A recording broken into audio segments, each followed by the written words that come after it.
In 215 BC, over 400,000 workers were forced to build the Great Wall of China under conditions that should have killed them all within months. They worked 16-hour days, slept in frozen mud, ate scraps, and here's the part that makes zero sense. Disease epidemics that wiped out entire cities somehow never touched them.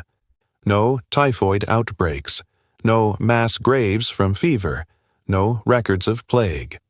The imperial physicians noticed something the historians ignored. These workers, the lowest class of Chinese society, were healthier than the emperor's own guards. And it all came down to one fermented drink they made in clay pots for less than the cost of a single grain of rice. What you're about to discover didn't just keep wall workers alive. It replaced the entire Chinese medicine cabinet for 2,000 years. And it costs about $1 to make a month's supply right now, today, in your kitchen. Before we go further, you've been burned before. Every month there's another miracle supplement, another Amazon bestseller with a proprietary blend, clinical-sounding labels, and $40 for 30 pills pressed in a facility you'll never see. I'm not selling you anything. There's no link in the description to a supplement line because I don't have one. This is about a fermentation process that is so old, so documented, and so fundamentally simple that it cannot be monetized by any corporation. And that is exactly why you've never heard of it. The remedy is fermented rice water, combined with ginger. But that translation misses what it actually is. We're not talking about the starchy water you pour off rice before cooking.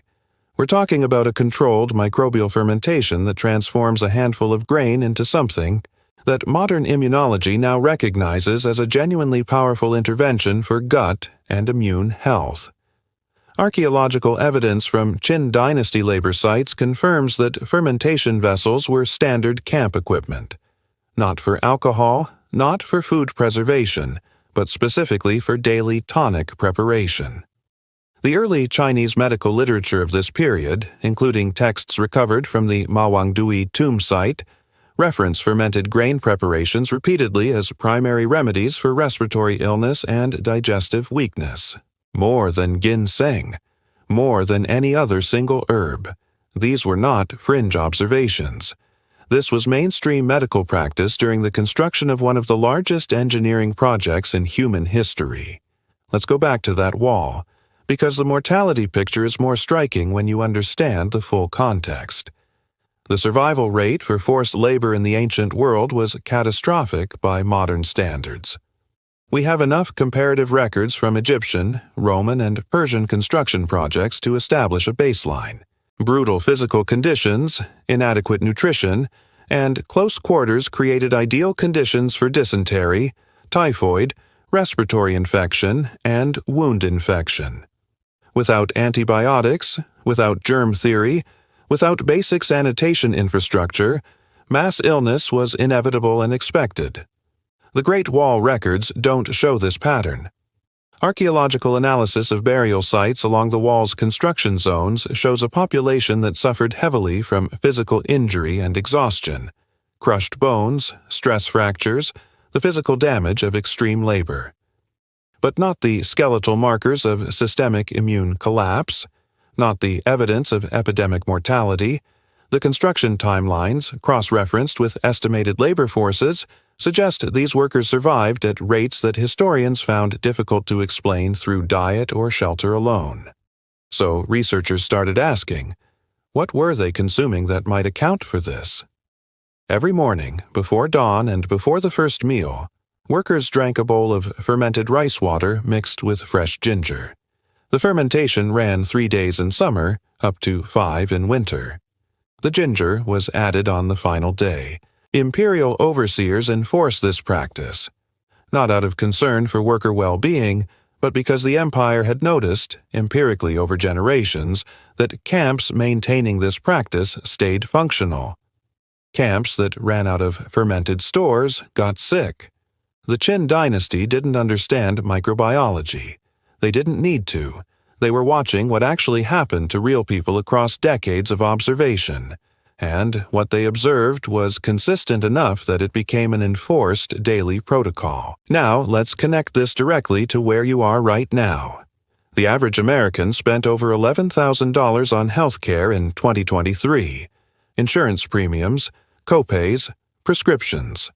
And the majority of that spending goes toward managing chronic conditions that are directly linked to immune dysfunction and gut microbiome degradation. You are not getting sick because of bad luck. You're getting sick because your internal microbial ecosystem has been systematically destroyed by antibiotics prescribed for viral infections they can't treat, by processed food that feeds pathogens instead of beneficial bacteria, by chlorinated municipal water that doesn't discriminate between harmful microbes and protective ones. The supplement industry understands this. That's why gut health is now a $50 billion global market. Probiotics, prebiotics, postbiotics, synbiotics. You can spend $200 a month on refrigerated capsules with strain names that sound like pharmaceutical compounds, manufactured in facilities that may or may not maintain the bacterial viability they claim on the label. Or you can do what people did for 2 millennia before the supplement industry existed. Ferment rice water. Here's where we separate genuine ancient wisdom from superstition, with actual peer-reviewed research. When you ferment rice in water, you create an environment where specific bacteria break down the grain's starches and proteins. The dominant organisms in this fermentation are Lactobacillus and Pediococcus species, lactic acid bacteria that are among the most extensively studied beneficial microorganisms in all of immunology. These aren't obscure microbes. They are the same bacterial families used in the premium probiotic formulations that retail for $40 to $60 per bottle. A 2019 review published in the journal Nutrients examined fermented rice preparations across multiple Asian populations and found consistent associations with improved gut microbiome diversity, reduced inflammatory markers, and enhanced immune response to infection. The researchers documented that fermentation significantly increased the bioavailability of B vitamins, thiamine, riboflavin, and niacin, compared to unfermented rice. B vitamin deficiency is directly correlated with immune suppression. Most modern diets are chronically deficient despite food fortification programs. But here's what the capsule supplements fundamentally cannot replicate.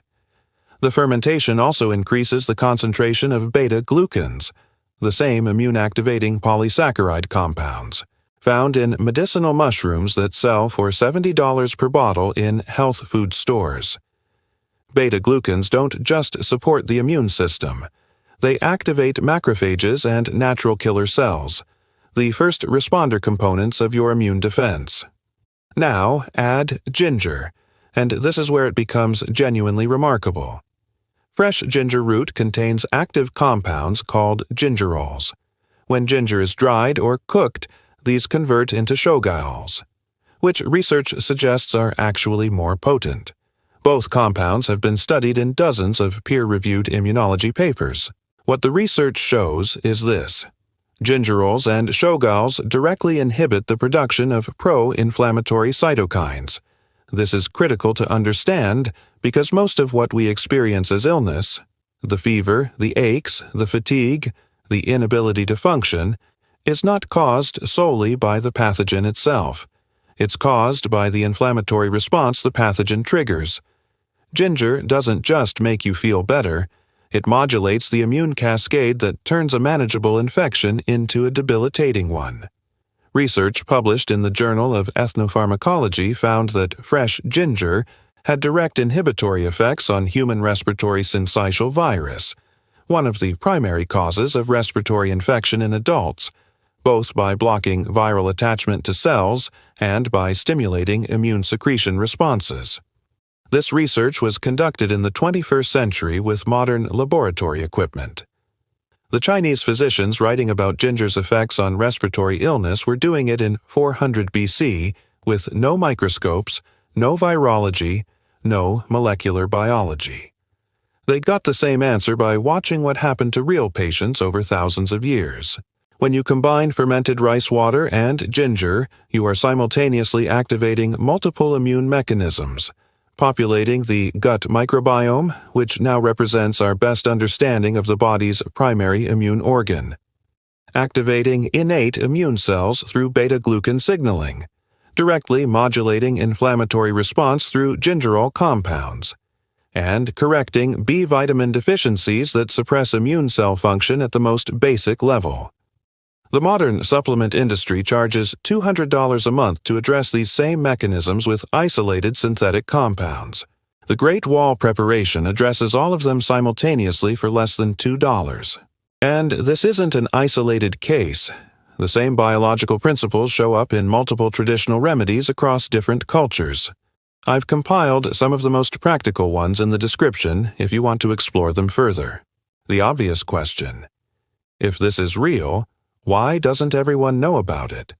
3 reasons, and none of them are about efficacy. First, you cannot patent a fermentation process that has been in the public domain for 2,000 years.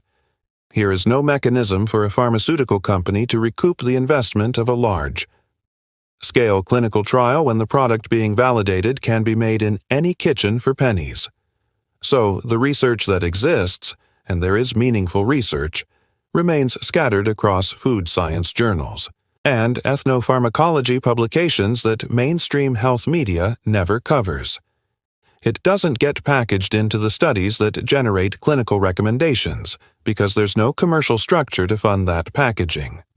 Second, the medical system is institutionally incapable of recommending anything that doesn't come in a standardized, patentable dose. Fermented rice water can't get an NDC number. It can't be billed to insurance. It doesn't fit the diagnostic and prescription infrastructure that modern medicine runs on. This isn't a conspiracy. It's structural. The system literally has no mechanism to incorporate it. Third, this is the uncomfortable one. Most people won't do it. It requires 3 days of patience and the willingness to trust something that looks like you're letting rice water go bad on your counter. It's too simple, too cheap. It doesn't come with a label that makes you feel like you bought your health. And the information ecosystem you live in is shaped entirely by what can be monetized. Fermented rice water can't be monetized, so it is invisible. The knowledge survived for 2,000 years through direct transmission, grandmother to daughter, village elder to apprentice. When Western medicine restructured global healthcare systems, this knowledge didn't get disproven. It got irrelevant to commerce, and so it got left behind. Here's how you make it. No special equipment. No hard-to-find ingredients. Use whole grain rice, brown, black, or red, not white. The bran layer of whole grain rice contains the ferulic acid and the majority of the B vitamins. White rice has this layer removed during milling. The Great Wall workers were consuming unprocessed grain because large-scale milling technology didn't exist for most of this period. They were, accidentally, consuming the nutritionally superior form. Take half a cup of whole grain rice. Rinse it once to remove surface dust, not repeatedly, because you want to retain the natural bacterial cultures on the grain surface. Place it in a clean glass jar. Add 2 cups of filtered or spring water. Do not use tap water. Municipal chlorination is designed to kill microorganisms, and it will kill your fermentation bacteria before the process starts. Cover the jar with a breathable cloth, not an airtight lid. Fermentation produces carbon dioxide, and you need gas exchange. Leave it at room temperature, out of direct sunlight. In summer, this runs approximately 3 days. In winter, 4 to 5 days. You will know it's ready when the water turns slightly cloudy and develops a mild sour smell. Not rotten, not putrid. Think yogurt. Think kombucha. That sourness is lactic acid, which is both a sign of successful fermentation and itself a compound with documented antimicrobial properties. On the final day, grate approximately 1 tablespoon of fresh ginger root and add it to the jar. Let it sit for another 12 hours, then strain the liquid through a fine cloth or strainer. That is the preparation. The traditional protocol is 4 to 6 ounces every morning on an empty stomach before your first meal. The reasoning is sound from a modern microbiological standpoint. Probiotic colonization is most effective when stomach acid concentration is lowest, which is first thing in the morning before food intake stimulates acid secretion. The strained rice can be cooked and eaten. Nothing is wasted. Cost: a 5-pound bag of organic brown rice costs approximately $6 and produces around 40 batches. Fresh ginger root runs roughly $3 per pound. For a full month of daily use, your total cost is about $1.50. Compare that to the probiotic bottle in your cabinet. This practice didn't die with the Qin dynasty. It spread and adapted across 2,000 years of East Asian history. During the Tang dynasty, fermented rice water preparations were documented as standard provision for soldiers on extended campaigns. The reasoning in military records was explicitly practical. Maintaining troop health across supply-constrained conditions required immune support that could be produced anywhere rice could be carried. In Japan, the tradition evolved into amazake. In Korea, into sikye. These aren't isolated folk practices. They represent continuous mainstream health maintenance across some of the largest populations in human history. Medical anthropologists studying rural communities in China, Vietnam, and Thailand have documented that villages maintaining traditional fermentation practices consistently show lower rates of infectious illness compared to neighboring communities that have adopted fully modern diets and abandoned fermentation. These are not controlled clinical trials, but they are consistent observational patterns across geographically and culturally distinct populations, all pointing in the same direction. The knowledge didn't survive because people were sentimental about old traditions. It survived because it produced observable outcomes across generations. People kept doing it because it worked. This goes beyond one remedy. What you're actually looking at is a fundamentally different model for health maintenance. Modern medicine is interventionist and reactive. Something breaks, you treat what's broken. It's expensive by design because treatment costs more than prevention. It keeps you dependent on supply chains, insurance systems, and pharmaceutical infrastructure that can be disrupted, priced out of reach, or simply unavailable. The Great Wall model was ecological and proactive. You maintain your internal environment. You feed the beneficial organisms continuously. You create conditions where disease has a harder time establishing itself. It requires almost no money and no external infrastructure. A bag of rice and a ginger root can be grown, stored, and produced entirely outside any system you don't control. For anyone building genuine self-sufficiency, anyone who has thought seriously about what happens to their health when supply chains break, when pharmacy shelves empty, when medical appointments become inaccessible, this is the practical foundation. Not biohacking with expensive nootropics, not optimization with 17 different supplements, fermented microbial ecology that costs almost nothing and can be produced anywhere you can grow or trade for grain. If the supplement companies close, you can still ferment rice. If the pharmacy is empty, you still have tools for baseline immune maintenance. This is what anti-fragile health actually looks like in practice.